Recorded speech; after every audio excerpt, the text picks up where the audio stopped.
जय हिंद दोस्तों, आप सभी लोगों का बहुत बहुत स्वागत है। तो विशेषण के पिछले वीडियो में हम लोगों ने अनिश्चित परिमाणवाचक विशेषण तक पढ़ लिया था।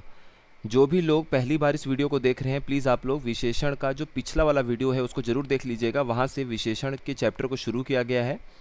एक बार विशेषण, विशेष्य और वर्तनी हम लोग देख लेंगे, क्योंकि ये दो ऐसे चैप्टर हैं जो बहुत ज़्यादा परेशान करते हैं लोगों को। उसके बाद हम लोग रिवीजन में पर्यायवाची से लेके विलोम, अनेक शब्दों के लिए एक शब्द, तत्सम, तद्भव फिर से देखेंगे सारी चीज़ों को। तो कुछ भी आप लोगों को हिंदी को लेके तो टेंशन लेने की ज़रूरत नहीं है। चलिए आज हम लोग शुरू करेंगे सार्वनामिक विशेषण से। इसे संकेतवाचक विशेषण भी बोलते हैं और निर्देशवाचक विशेषण भी बोलते हैं। क्यों बोलते हैं वो आप लोग खुद ही समझ जाएंगे।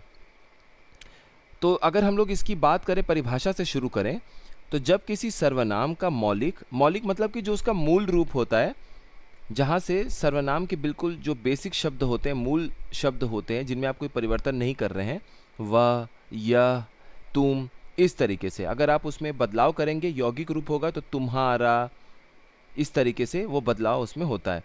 तो जब किसी सर्वनाम का मौलिक या यौगिक रूप किसी संज्ञा के पहले आकर उसे निश्चित कर दे, मतलब बताए कि हाँ यही वो संज्ञा है जो ये इसकी विशेषता बताई जा रही है।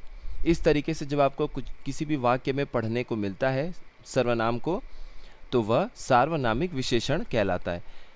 सिंपल मतलब ये है कि है वो सर्वनाम, संज्ञा के पहले आ गया वाक्य में, और वो उसकी विशेषता बता रहा है, जिसकी विशेषता बताई जा रही है वाक्य में, तब वह सर्वनाम न रह के सार्वनामिक विशेषण कहलाता है। अब हम एग्जाम्पल से समझते हैं। यह गाय मीठा दूध देती है, ये आपके सामने एक वाक्य है। इसमें सर्वनाम क्या है? यह। अगर मान लीजिए यहाँ पर सिर्फ वाक्य होता गाय मीठा दूध देती है, तो आपको समझ में आ जाता है कि गाय कैसा दूध देती है? मीठा, यानी उसका दूध जो है वो मीठा है। तो मीठा यहाँ पर जो है वो दूध की विशेषता बता रहा है, गुणवाचक विशेषण हो गया, और दूध जो है वो संज्ञा है। अब यहाँ पर आपसे क्या बताया जा रहा है कि यह गाय मीठा दूध देती है।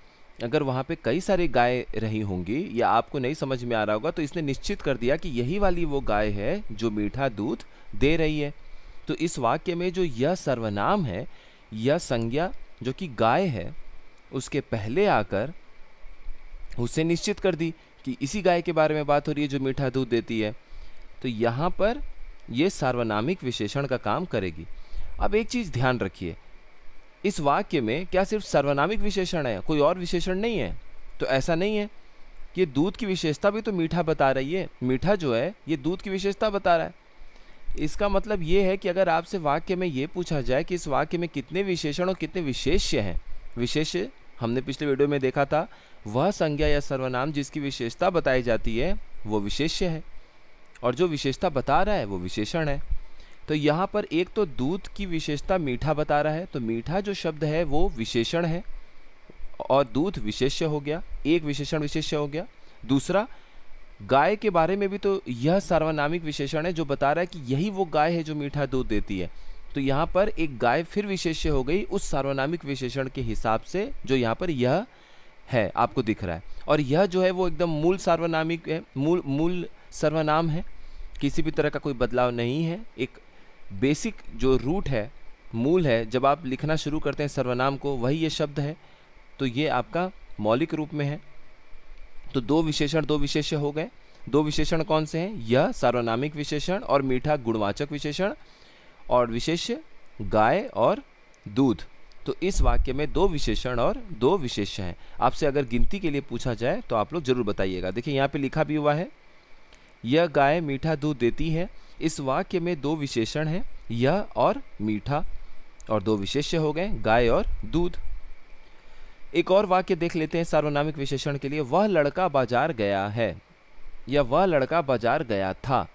तो आपको अब ये पता चल गया कि वो लड़का है जो बाजार गया था।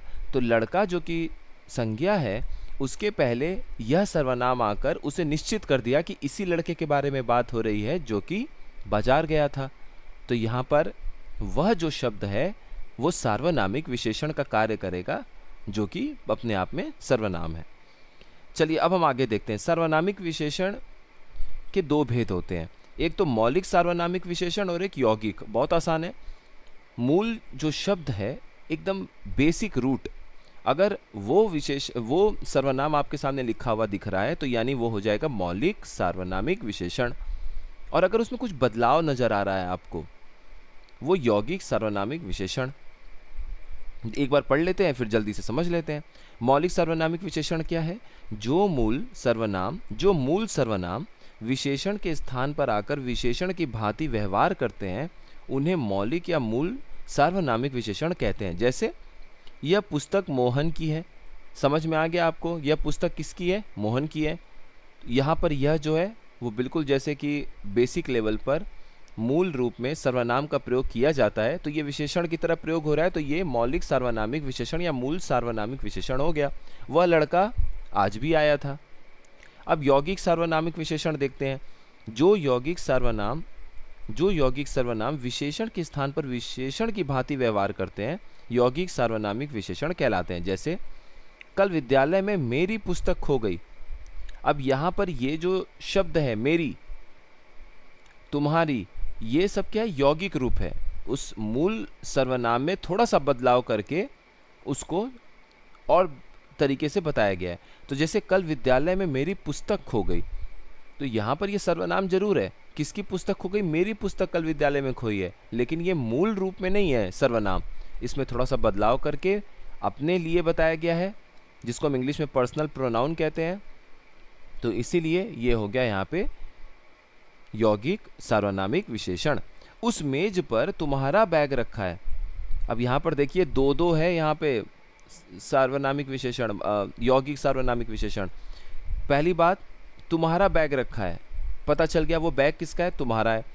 और उस मेज पर रखा है, तो दो बार निश्चित किया इन दोनों ही सर्वनाम ने कि हम किन संज्ञा के पहले आकर क्या विशेषता बता रहे हैं।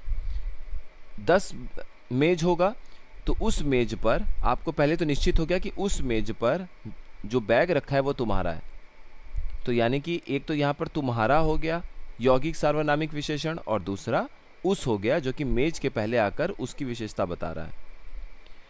तो सार्वनामिक विशेषण में अगर आप लोगों को फिर भी कोई दिक्कत होगी तो आप लोग कमेंट बॉक्स में लिखिएगा, दोबारा बता देंगे। वरना हम लोग जब एग्जाम्पल लेना शुरू करेंगे, उदाहरण से समझना शुरू करेंगे अगली क्लास से, तो आप देखिएगा कि बहुत सारी चीज़ें आपको क्लियर होंगी। तुलना के आधार पर एक विशेषण को हम कैसे समझ सकते हैं? तुलना के आधार पर विशेषण की अवस्थाएं क्या है? तो तुलना के आधार पर विशेषण की 3 अवस्थाएं होती हैं: मूलावस्था, उत्तरावस्था, उत्तमावस्था। मूलावस्था या मूल अवस्था क्या है? इसमें शब्दों के मध्य किसी प्रकार की कोई तुलना नहीं होती, अर्थात विशेषण अपने मूल अवस्था में ही रहता है। ठीक है? जैसे अच्छा हो गया, बुरा हो गया, उच्च हो गया। रोहन अच्छा लड़का है, क्या आपने कोई तुलना किया? नहीं। मौसम अच्छा हो रहा है, क्या आपने कोई तुलना किया? नहीं। आपने सिंपल सा उसकी विशेषता बता दी। मोहन अच्छा लड़का है, बात खत्म हो गया। मोहन कैसा लड़का है? अच्छा लड़का है। गुणवाचक विशेषण है, उसके गुण के बारे में आप बता रहे हैं। धीरज एक अच्छा लड़का है, क्या आपने कोई तुलना किया किसी से? नहीं किया। इस विद्यालय में उच्च शिक्षा दी जाती है। अच्छा और उच्च यहाँ पर विशेषण की मूलावस्था है। अगला देखते हैं उत्तरावस्था। इसमें 2 वस्तुओं और व्यक्तियों की तुलना की जाती है, इसलिए उत्तरावस्था को इंग्लिश में हम कंपैरेटिव डिग्री बोलते हैं और मूलावस्था को पॉजिटिव डिग्री बोलते हैं। एडजेक्टिव जो है आपका वही विशेषण है हिंदी में, वहाँ पर पॉजिटिव डिग्री, यहाँ पर मूलावस्था, वहाँ पर कंपैरेटिव डिग्री, यहाँ पर उत्तरावस्था, वहाँ पर सुपरलेटिव डिग्री, यहाँ पर उत्तरावस्था के बाद आपका हो जाएगा कौन सा? उत्तमावस्था, क्योंकि बेस्ट की तरफ आप जा रहे हैं।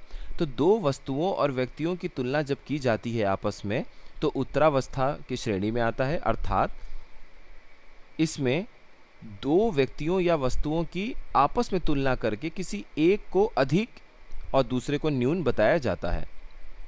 जैसे दोनों में बुरा, उच्चतर। यहाँ पर तर जो प्रत्यय है वो अधिकतर शब्दों में लगा हुआ आपको नजर आएगा, तो ये समझ में आ जाता है कि किसी से तुलना करके हम बता रहे हैं। जैसे श्रेष्ठतर, निम्नतर, उच्चतर आदि। उदाहरण देख लेते हैं, आपको और अच्छे से समझ में आ जाएगा। धीरज और सोनू दोनों में से धीरज अच्छा लड़का है। अब आपको समझ में आ गया। इन दोनों विद्यालयों में से इस विद्यालय में उच्चतर शिक्षा दी जाती है, यानी कि इस विद्यालय में उस विद्यालय की तुलना में अच्छी शिक्षा, उच्च शिक्षा दी जाती है, तो इसीलिए वो उच्चतर शिक्षा हो गया और तर यहाँ पर प्रत्यय का प्रयोग हो गया। अच्छा क्या है? उत्तरावस्था। और उच्चतर यहाँ पर जो था वो आपका क्या हो जाएगा? वो भी उत्तरावस्था हो जाएगा। अच्छा यहाँ पर जो शब्द है, अगर सिर्फ ऐसे होता कि धीरज अच्छा लड़का है, तब तो वो आपका मूलावस्था था, क्योंकि किसी भी तरह की कोई तुलना नहीं थी। लेकिन यहाँ लिखा है कि धीरज और सोनू दोनों में से धीरज अच्छा लड़का है, तो यहाँ पर ये उत्तरावस्था का रूप ले लेता है। उत्तरावस्था में देखिए, यही मैंने आपको बताया, उत्तरावस्था में तर प्रत्यय का प्रयोग किया जाता है, फिर वो उच्चतर, निम्नतर, श्रेष्ठतर, इस तरीके से आपको शब्द देखने को मिलेगा। तो तर, ये जो प्रत्यय का प्रयोग करके शब्दों में अगर आपको देखने को मिल रहा है, तो ये आपका पहचान का एक बड़ा तरीका हो जाता है, आसान तरीका हो जाता है। इस बात को ध्यान रखिएगा। चलिए, उत्तरावस्था हमने समझ लिया। अब उत्तमावस्था। उत्तमावस्था का मतलब ये हो गया कि बेस्ट की तरफ आप जा रहे हैं। उन सब में से अब दो की तुलना नहीं हो रही है, शायद दो से भी अधिक की तुलना हो रही है। तो यहाँ लिखा है इनमें से दो से अधिक वस्तुओं के बीच की जब तुलना होती है, क्योंकि दो वस्तुओं के बीच की तुलना करेंगे तब तो उत्तरावस्था है, और दो से जैसे ही आप ज़्यादा बढ़ेंगे, 3, 4, 5, 6 जितने भी हों, तो वो आपका उत्तमावस्था की श्रेणी में आता है। यानी सब में से किसी एक को श्रेष्ठ या निम्न कहा जाता है, तो आप उत्तमावस्था की तरफ जाते हैं। जैसे सबसे अच्छा, जितने भी लोग होंगे उनमें से सबसे अच्छा व्यक्ति है वो। सबसे बुरा, उच्चतम, श्रेष्ठतम, निम्नतम, तो जहाँ पर वो वहाँ तर प्रयोग हो रहा था, यहाँ म आपको देखने को मिलता है आखिरी में। उदाहरण, धीरज सबसे अच्छा लड़का है, तो अब यहाँ पर सबसे अच्छा लड़का है, बात ही खत्म हो गया, तो ये उच्चतम अवस्था है। इस विद्यालय में उच्चतम शिक्षा दी जाती है, यानी कि अब जितने भी विद्यालय रहे होंगे सब इससे कम ही स्तर की शिक्षा प्रदान कर रहे हैं, सबसे अच्छे स्तर की शिक्षा इसी विद्यालय में प्रदान की जा रही है, तो ये आपका उत्तमावस्था की श्रेणी में आ गया। अब आखिरी में एक हम पढ़ लेते हैं प्रविशेषण। देखिए, जो विशेषण शब्द विशेषण अथवा क्रिया विशेषण की विशेषता बताते हैं उन्हें प्रविशेषण कहते हैं। सिंपल। क्रिया विशेषण क्या होता है? कोई क्रिया हो रही है, कोई भी घटना घट रही है, क्रिया हो रहा है, उसकी विशेषता जो बताएगा वो क्रिया विशेषण है। नाम से समझ में आ गया आपको? हर चीज बहुत कठिन नहीं है, बस चीजें समझिए। अब आप विशेषण तो अभी तक पढ़ के 2 वीडियो में समझ गए कि क्या होता है। कभी कभी हम विशेषण की भी विशेषता बताने वाले शब्द का प्रयोग करते हैं वाक्य में, तो उनको क्या नाम देंगे आप? उनको भी तो कुछ नाम देना पड़ेगा, तो उनका नाम होता है प्रविशेषण।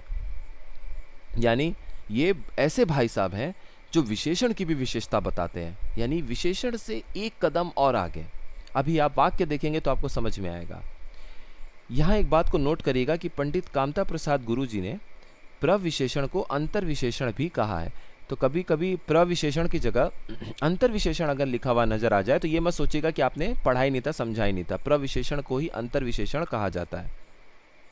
अब देखिए, अब यहाँ से आप समझिए, मैंने आप लोगों के लिए बड़े अच्छे तरीके से लिखा हुआ है। पहला वाक्य देखिए, राजू बहुत अच्छा लड़का है। ठीक है, राजू अच्छा लड़का है, अगर ये वाक्य होता तो अच्छा यहाँ पर क्या था? गुण उसका बता रहा है, तो वो हो गया विशेषण। विशेषण मौजूद है पहले से यहाँ पे। कैसा लड़का है राजू? अच्छा लड़का है, तो अच्छा उसकी विशेषता बता रहा है। लेकिन राजू बहुत अच्छा लड़का है, अच्छे में भी बहुत आपने शब्द जोड़ दिया, तो अच्छे से भी ज़्यादा आपने बता दिया कि अच्छा नहीं, उसमें भी बहुत अच्छा लड़का है। तो बहुत जो है यहाँ पर देखिए, लड़का क्या है? विशेष्य, क्योंकि कैसा लड़का है वो? अच्छा लड़का है। अच्छा जो है उसके अच्छे लड़के होने की, उसके कैसे लड़के होने की विशेषता बता रहा है कि अच्छा लड़का है। तो विशेष्य हो गया लड़का, विशेषण हो गया अच्छा, और अच्छे की भी विशेषता बता रहा है कि अच्छे में भी नॉर्मल अच्छा नहीं है, बहुत ज़्यादा वाला अच्छा लड़का है। तो बहुत जो है यहाँ पर वो प्रविशेषण हो गया। दूसरा वाक्य देखिए, वह एक बहुत खराब लेखक है। कैसा लेखक है? खराब, तो खराब उसकी विशेषता बता रहा है, गुणवाचक विशेषण है, वो उसकी विशेषता बता रहा है कि ये लेखक जो है वो खराब है, अच्छा नहीं है। तो लेखक जो है वो विशेष्य है, क्योंकि उसकी विशेषता बताई जा रही है। खराब जो है वो विशेषण हो गया, और बहुत खराब है, लेकिन यहाँ शब्द देखिए, वह एक बहुत खराब लेखक है, तो एक बहुत जो शब्द है वो आपका प्रविशेषण हो गया। आपका घोड़ा बहुत अधिक तेज दौड़ता है। अब यहाँ समझिए, दौड़ना जो है वो एक क्रिया है, घोड़ा दौड़ता है, दौड़ता है ये क्रिया है। तेज दौड़ता है, यानी कि वो दौड़ता तो है लेकिन कैसा दौड़ता है, तेज दौड़ता है। तो तेज जो है यहाँ पर क्रिया विशेषण है, क्योंकि वो दौड़ने की उस घोड़े के दौड़ने की विशेषता बता रहा है। तो ये क्रिया विशेषण हो गया, सिंपल सी बात, क्रिया की विशेषता बता रहा है, क्रिया विशेषण हम उसको बोलेंगे, कोई इधर उधर की बात नहीं। तो तेज यहाँ पर क्या है, क्रिया विशेषण। बहुत अधिक तेज दौड़ता है, यानी हमने कई घोड़ों को देखा होगा वो तेज दौड़ते हैं, लेकिन जब हमने आपका घोड़ा देखा तब तो वो उनमें से भी बहुत तेज दौड़ रहा है। तो हम इस बात को बोलने से नहीं रह पाए कि आपका घोड़ा बहुत तेज दौड़ता है। तो ये जो बहुत तेज, बहुत अधिक तेज दौड़ता है, तो बहुत अधिक जो शब्द है वो उसके तेज की भी विशेषता बता रहा है कि सिर्फ तेज ही नहीं दौड़ता है, बहुत अधिक तेज दौड़ता है। तो बहुत अधिक जो यहाँ पर शब्द है वो आपका प्रविशेषण हो जाएगा। तो चाहे वो क्रिया विशेषण की विशेषता बता रहा हो, चाहे विशेषण की विशेषता बता रहा हो, दोनों ही केस में जो विशेषता बता रहा है वो प्रविशेषण कहलाएगा। तो जितनी थ्योरी हो सकती है वो हम लोगों ने पिछली क्लास और इस क्लास में पढ़ ली। अब जो क्लैरिटी है, चीज़ों को समझना है, जो कन्फ्यूजन है, ये सारी चीज़ें अब हमें उदाहरण के माध्यम से मिलेगा। तो अब हम आगे जो है घटना चक्र, जो आप बहुत सारे लोग आप लोग पढ़ते हैं, या मान लीजिए होना चाहिए लेकिन नहीं है आप लोगों के पास किताब, कोई बात नहीं, घटना चक्र से हम लोग पढ़ेंगे। आप पीडीएफ शेयर कर दिया जाएगा, जीएसएन करंट वॉरियर के टेलीग्राम चैनल को ज्वाइन कर लीजिएगा, वहाँ से आप पीडीएफ को डाउनलोड कर लीजिएगा। हिंदी में जितनी भी चीज़ें, हिंदी क्या, जितनी भी चीज़ें आपको दी जा रही हैं सबकी पीडीएफ वहाँ शेयर कर दी जाती है। कुछ दिनों के बाद एक साथ सारे पीडीएफ दे देंगे, आप वहाँ से डाउनलोड करके पढ़ते रहिएगा। मैप हो गया, आरो यारो का जो घातक सीरीज़ है उस पर भी वीडियो आएगा, उसको कंप्लीट करना है, उसको अच्छे से देखिएगा। और मैप तो अच्छे से आपको देखना ही है ज्योग्राफी के लिए, कोई डाउट नहीं है। आगे और भी डिटेल्स में हम लोग पढ़ेंगे चीज़ों को। उसके बाद हिंदी हो गया, उसके बाद करंट अफेयर हो गया। ये 4 चीज़ें आप इस चैनल के माध्यम से देख कर जाइए, आपकी तैयारी का बहुत बड़ा हिस्सा कवर हो जाएगा। क्योंकि घातक सीरीज़ में ही हम लोग इतनी थ्योरी देखेंगे कि आप लोग खुद ही सोचेंगे कि बहुत सारी चीज़ें आपकी कवर हो रही हैं। ठीक है, तो आप लोग इसको पहले यहाँ तक 2 चैप्टर पढ़ लीजिए, 2 वीडियोस में जो भी ये हमने विशेषण देखा है आप उसको पहले पढ़ लीजिए। उसके बाद क्वेश्चंस को सॉल्व करने में बड़ा मज़ा आएगा, क्योंकि आपका कॉन्सेप्ट क्लियर हो चुका होगा। तो जो डाउट होगा वो वही हम लोग वाक्य में देख लेंगे। फिर भी आप लोगों को कोई डाउट है, कुछ पूछना है, पिछले 2 वीडियोज़ में, आज और पिछले वीडियोज़ में विशेषण को लेके कुछ नहीं समझ में आया है, तो पहले उसको हम लोग देख लेंगे, उसके बाद फिर हम लोग आगे वाक्य को देखना शुरू करेंगे। आप सभी लोगों का बहुत बहुत धन्यवाद।